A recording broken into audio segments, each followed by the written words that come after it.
My name is Luis Berrigan. I'm a senior at Northwest Missouri State University, and today I will be talking about resistance bands in training. So to start, what are resistance bands? Why do people care about them? Why do people use them? Elastic resistance bands are a form of variable resistance training similar to chains. Resistance is increased at the strong points of movement range and reduced at weak points. This trains the muscle at a higher constant percentage of its capacity of each of its point during the movement range. Not to mention they're very light, very portable. Resistance increases when bands get stretched, unlike the use of weights. Utilizing resistance bands can result in similar levels of muscle activation when compared to traditional resistance without the use of bands. They can be used in the rehab process for injuries, more specifically in the lateral ankle sprains. In addition to strengthening muscles, elastic resistance bands can be used for measuring shoulder muscle strength. And so to start, I have 5 sources that will support the claims that I just made. So to start, from the European Journal of Sports Science, multiple joint exercises using elastic resistance bands versus conventional resistance training equipment. This was a crossover study. So to begin the study, there were 17 men, 23 women. There was different multiple type or joint exercises that they completed in order to compare the elastic resistance bands to the Olympic barbell or the more conventional way of lifting. There was 2 sessions. The first session included lateral pull downs and unilateral rows. Session 2, you had squats and stiff leg deadlift. Barbell lifts were done first with 3 to 5 minute break in between sets, and the elastic bands were tested 1 hour after the barbells were lifted. These are the 4 exercises that were completed within these 2 sessions over here.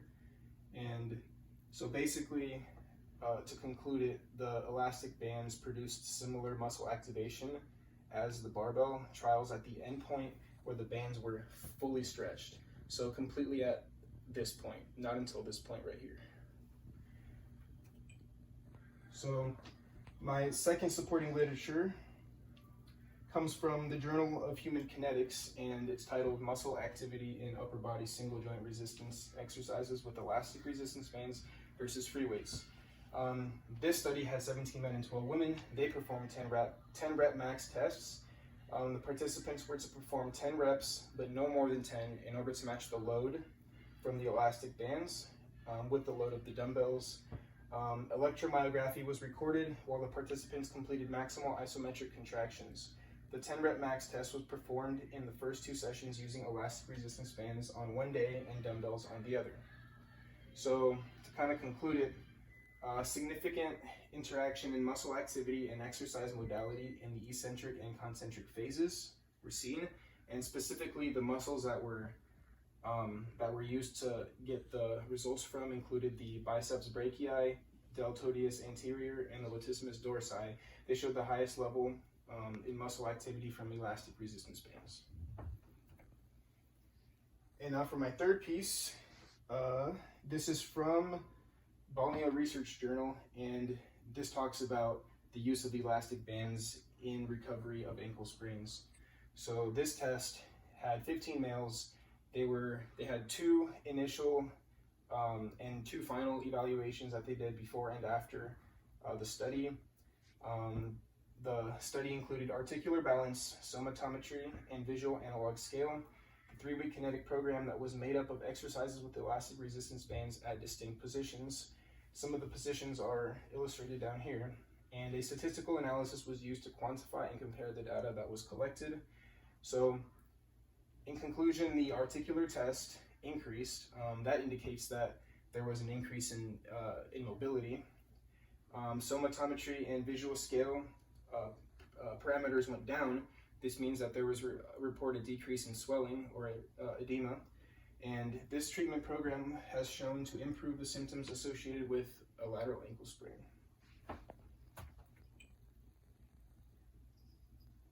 So my next piece of supporting literature that I have is from the Scandinavian Journal of Medicine and Science in Sports. And the title of this piece was Validity and Reliability of Elastic Resistance Bands for Measuring Shoulder Muscle Strength. So with this one, this included 50 males. Muscle strength was assessed with maximal isometric contraction. an industrial force transducer was used to measure force. So this is something external that they're using. Participants were given 5 tries with each arm with a 1-minute rest in between. Maximal force was the highest value out of those 5 tries. And then separately, there was an elastic band test, and the participants were instructed to stand upright in the middle of the elastic band with their feet next to each other. They were contracted their muscles by raising their arms to the side or abducting their arms. Abduct the shoulders and maintain a static hold for 3 seconds, upgraded to stronger bands. So it was somewhat to extinction. It was to where they could get to. And this is this until they could go no longer hold a static position for 3 seconds. So, and to conclude that, the elastic resistance band test showed excellent validity when compared to the force transducer. So elastic resistance bands are reliable for shoulder muscle strength tests. So you can use bands to assess the strength in your shoulder muscles. And that's pretty interesting because that's something aside from rehab or strength gains. My 5th piece of supporting literature comes from the Journal of Pharmaceutical Research. So the title of this was Effects of 12-Week Combined Weight and Chain versus Combined Weight and Elastic Band Variable Resistance Training on Upper and Lower Body Muscular Strength and Endurance Among Untrained Males in Iran. So this had 2 interventional groups and 1 control group that they used to compare the experimental group to. They were of the ages of 18 to 24. Group 1 combined free weight and chains. The second group combined free weight and elastic bands. And the final group consisted of a free weight and control group. So chest press, squat, overhead press, barbell deadlift, barbell elbow flexion, barbell tricep extension was done for 12 weeks. This was the program that was done. They trained at 70% of their 1 rep max with 3 sets of each exercise with 2. This was done 2 to 3 times per week. So to conclude this, there was a small, insignificant difference between chains and resistance bands. However, that small difference was actually in favor of the resistance bands. So here's an illustration of the experiment that I just talked about. Figure 1 shows combined weight and chain system. Figure 2 shows combined weight and elastic band system. So these would be valid ways to set up these modalities. And some practical implications for this include that resistance bands have shown to have many uses, whether it be increasing strength or used in rehab. This type of variable resistance training can be implemented in a practical setting.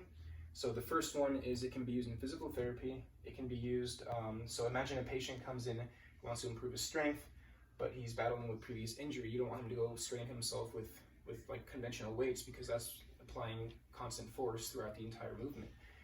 Resistance bands are a great way of removing stress placed on the joints. I kind of just touched base on that, and this can be beneficial for patients who have low back pain but want to strengthen their lower back and hip extensors. And for the rehab program, imagine a college football player comes in with a sprained ankle. As a therapist, I could provide him with movements and stretches to do with the resistance band that might be able to strengthen